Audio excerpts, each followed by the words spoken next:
Bob Hatton, lovely to see you at tonight's anniversary dinner. What does Birmingham City mean to you, Bob?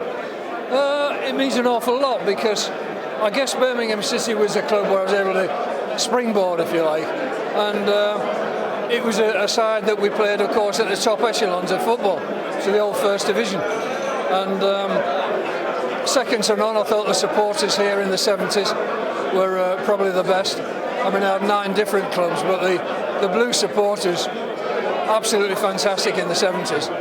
And I think the average gate was something like 36,000 for home games, and then, of course, used to take a good contingent away as well. After getting promotion, I think it was 7 consecutive seasons in the top flight, which is pretty unparalleled in Blues history.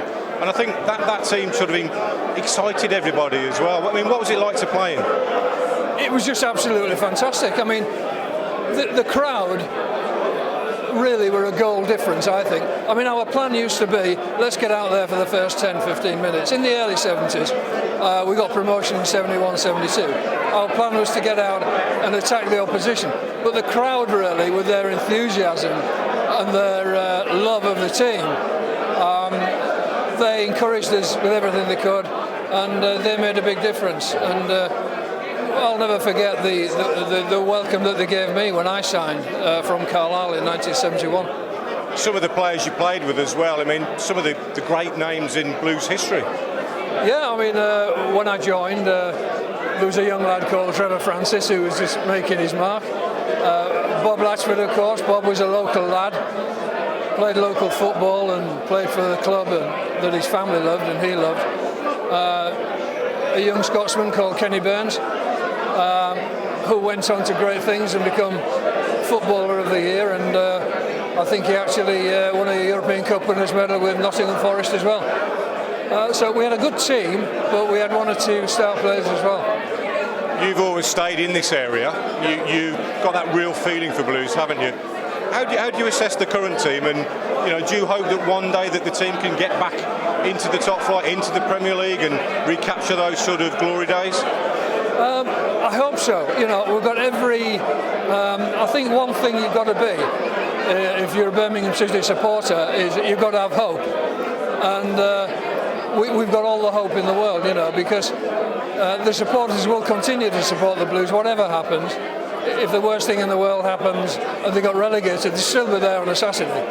But I do believe that with a big city club, with a good fan base that we have, I think once we can sort out all the politics at the club, which I don't know anything about anyway, and I don't think anybody else does, but if we can sort that out, I think our footing will be very well placed to carry on and to get back into the Premiership.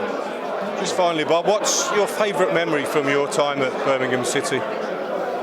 I think my favourite memory was probably scoring the winner in the 6th round of the Cup against Middlesbrough at St Andrews, which took us into the semi-final. So it was only 1 goal, but it was something that I do tend to remember. And of course, your first goal for the club is always very important. That was against Leyton Orient at St Andrews. So I've got some very fond memories. You're talking about FA Cup semi-finals, a couple of heartaches in the 70s, weren't there? Yeah. We always think, what if, what might have been? Well, yeah, I mean, in 71, 72, we played Leeds. I mean, Leeds were probably the best side in Europe at the time. Jack Charlton, Giles, Bremner, etc., the great side. So there was no shame to lose to them 3-1 at Hillsborough. We should have beaten Fulham in 75, no doubt about that. And I still say to this day, it was the players' fault. We didn't play well enough to beat them. They had a lot of experience. They had people like Bobby Moore, of course, captain of England, and I think he was the difference. Our plan against Fulham was to beat them with pace and speed, with Bob and with Trevor and myself and Gordon Taylor and Alan Campbell, players like that. We beat them with our pace, but wherever we turned, Bobby Moore was there, intercepting the pass, getting there first, winning the balls. So I guess our name wasn't on the cup in 75.